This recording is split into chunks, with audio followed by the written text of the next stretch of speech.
నమస్కారం. ఈటీవీ2 తీర్థయాత్ర కార్యక్రమానికి స్వాగతం. మన రాష్ట్రంలో ఉన్న శ్రీ సుబ్రహ్మణ్యేశ్వర స్వామివారి క్షేత్రాలలో విశిష్టమైనదిగా విరాజిల్లుతున్న దివ్యక్షేత్రం మోపిదేవి. కృష్ణా జిల్లా విజయవాడకు సుమారు 90 కిలోమీటర్ల దూరంలో ఉన్న ఈ దివ్యక్షేత్రంలో కుమారస్వామి వారు సర్పాకారంలో దర్శనమిస్తారు. దివిసీమ క్షేత్రాలలో ప్రఖ్యాతమైన క్షేత్రంగా విరాజిల్లుతున్న మోపిదేవి శ్రీ సుబ్రహ్మణ్యేశ్వర స్వామి వారి ఆలయ వైశిష్ట్యమేమిటో మనం ఇప్పుడు చూద్దాం.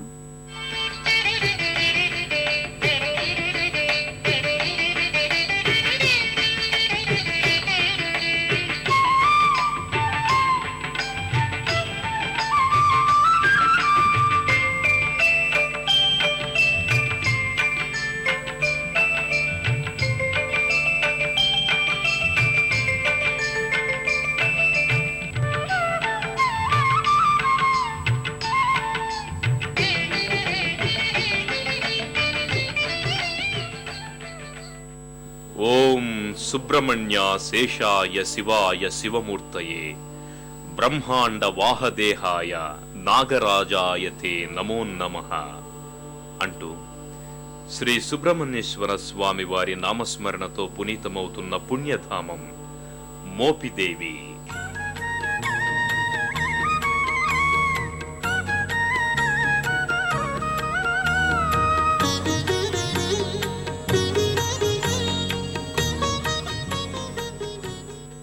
నాగకుమార ద్వయం ఏకరూపం నిలిచిన పుణ్యప్రదేశమిది. మోహినీపురమని, సర్పక్షేత్రమనే పర్యాయ పదాలు కల ఈ దివ్యక్షేత్రం అత్యంత మహిమాన్వితమైనదని ఇక్కడ స్థల పురాణాల ద్వారా అవగతమవుతోంది. కృష్ణా జిల్లా మోపిదేవి మండలంలో ఉన్న ఈ దివ్యధామంలో శ్రీ సుబ్రహ్మణ్యేశ్వర స్వామివారు వల్లీ దేవసేన సహితంగా కొలువై భక్తుల చేత నిత్య నీరాజనాలు అందుకుంటున్నారు. కృష్ణా తీరంలో ఉన్న ఈ క్షేత్రం పరమ పావనమైన దివ్యధామంగా విరాజిల్లుతోంది. కృష్ణా జిల్లాలో సుప్రసిద్ధమైన సుబ్రహ్మణ్యేశ్వర క్షేత్రంగా విరాజిల్లుతోన్న మోపిదేవిని మోహినీపురమని, సర్పక్షేత్రమని కూడా పిలవడం జరుగుతోంది. ఆంధ్రదేశానికి నాగభూమి అని కూడా పేరుంది. ముఖ్యంగా నాటి దివి తాలూకా ప్రాంతం ఏదైతే ఉందో ఇదే విస్తీర్ణంలో కృష్ణకు ఉత్తర పక్కగా ఉన్న ప్రాంతం కూడా కలుపుకొని ఈ బృహత్ ప్రదేశాన్ని అంతా ఒకప్పుడు నాగభూమిగా వ్యవహరించేవారు. మోపిదేవికి చేరుకున్న భక్తులు శుచి శుభ్రతలను పాటిస్తూ ముందుగా ఇదే ఆలయ ప్రాంగణంలో ఉన్న కళ్యాణకట్టకు చేరుకుంటారు. ఈ కళ్యాణకట్టలో భక్తులు భక్తి శ్రద్ధలతో తమ తలనీలాలు సమర్పించుకుంటారు. ఆలయ ప్రాంగణంలో ఉన్న దుకాణాలలో స్వామివారికి ప్రీతిపాత్రమైన పూజా ద్రవ్యాలను సేకరించుకుంటారు. అనంతరం ఓం కార్తికేయ నమః అంటూ ప్రధానాలయ ప్రాంగణంలోకి చేరుకుంటారు. ఈ క్షేత్రంలో సుబ్రహ్మణ్యేశ్వర స్వామిని మొదటగా పూజించిన మహనీయుడు అగస్త్య మహాముని. దీనికి సంబంధించి ఓ పురాణగాథ ఒకటి ప్రచారంలో ఉంది. ఇంద్రాది దేవతల ప్రార్థన మేరకు లోపాముద్రతో కలిసి అగస్త్య మహర్షి అయిష్టంగా బయలుదేరి మేరువుతో సంఘర్షించి లోకోపద్రవము కలిగిస్తూ ఆకాశంలోకి చొచ్చుకొని పోయి సూర్యగమనాన్ని నిరోధించిన వింధ్య పర్వతాన్ని చూచి తాను దక్షిణ దేశ యాత్రలకు వెళ్తున్నాను కాబట్టి కాస్త తగ్గి ఉంటే తాను దక్షిణ దేశంలోకి ప్రవేశిస్తానని, తాను వచ్చే వరకు అలాగే ఉండమని ఆదేశించాడట. అనంతరం దక్షిణ దేశంలో శిష్యులతో కలిసి తీర్థయాత్రలు చేస్తూ కృష్ణానదీ తీరంలో ఉన్న కుమార క్షేత్రానికి వచ్చి అక్కడ కుమారస్వామి వారు ఉగ్రరూపం ధరించి వల్మీకంలో తపస్సు చేసుకోవడం గమనించాడట. అనంతరం స్వామి మహిమ తెలుసుకొని పడగవలే ఉండే శివలింగాన్ని ఆ పుట్ట మీద ప్రతిష్ఠించి పూజించాడట. అనంతరం దేవతలు, మునులు ఆ పుట్టకు పూజలు చేశారట. భక్తులు అనంతరం ఇదే ఆలయ ప్రాంగణంలోని నాగపుట్ట మండపానికి చేరుకుని స్వామిని భక్తితో సేవిస్తారు. కుమారస్వామి వారు సర్పాకారంలో వెలువడిన ఈ దివ్యధామంలో ఉన్న సుబ్రహ్మణ్యేశ్వర స్వామి వారిని మొట్టమొదట అగస్త్య మహర్షి అర్చించినట్లు పురాణాల ద్వారా అవగతమవుతోంది. అగస్త్య మహర్షి చేత పూజింపబడిన సుబ్రహ్మణ్యేశ్వర స్వామి మహత్యాన్ని అవగతం చేసుకున్న దేవతలు మునులు తమ శక్తి అనుసారం స్వామివారి అర్చనా విధులు చేసేవారని పురాణాల ద్వారా తెలుస్తోంది. అనంతరం వీరారపు పర్వతాలు అనే భక్తుడు ఇక్కడ లింగ ప్రతిష్ఠ చేసినట్లు తెలుస్తోంది. తరువాత కాలంలో దేవరకోట ప్రభువులు స్వామివారి మహిమలు తెలుసుకుని భక్తుల సహకారంతో ఆలయమంతా పాదులు కట్టించినట్లు చారిత్రక ఆధారాల ద్వారా తెలుస్తోంది.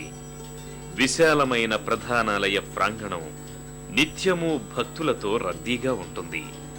ఈ ప్రాంగణంలోనే భక్తులకు ముందుగా ధ్వజస్తంభం దర్శనమిస్తుంది. ఈ ధ్వజస్తంభం సర్వ పాపాలను హరిస్తుందని భక్తులు చెబుతారు. ధ్వజస్తంభానికి ముందు భాగంలో నాగసర్పం దర్శనమిస్తుంది. ఇక్కడే భక్తులు దీపారాధన చేసి తమ భక్తి ప్రపత్తులను చాటుకుంటారు. ధ్వజస్తంభానికి మరోవైపున కూడా చిన్న చిన్న సర్పాలు దర్శనమిస్తాయి.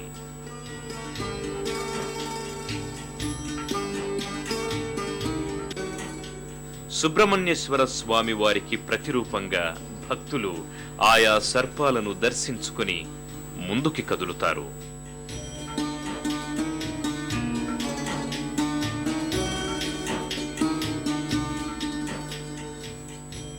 ప్రధానాలయ ప్రాంగణంలో గర్భాలయానికి ఎడమవైపు భాగంలో భక్తులకు నాగపుట్ట మండపం దర్శనమిస్తుంది.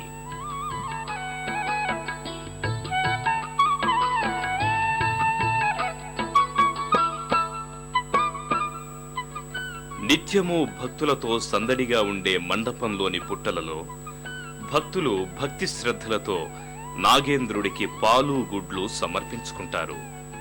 మనసా వాచ పుట్టలోని నాగేంద్రునికి పూజలు చేస్తారు.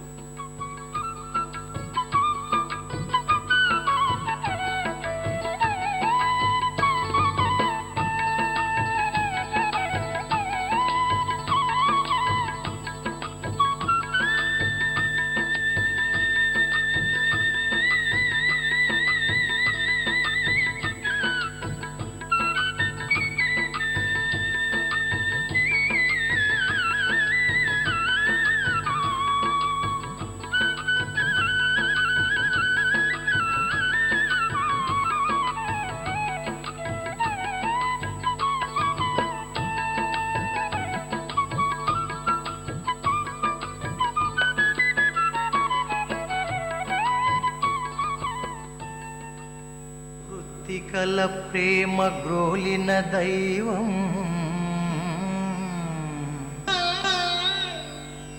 కార్తికేయుడై జగమున అర్చావతారం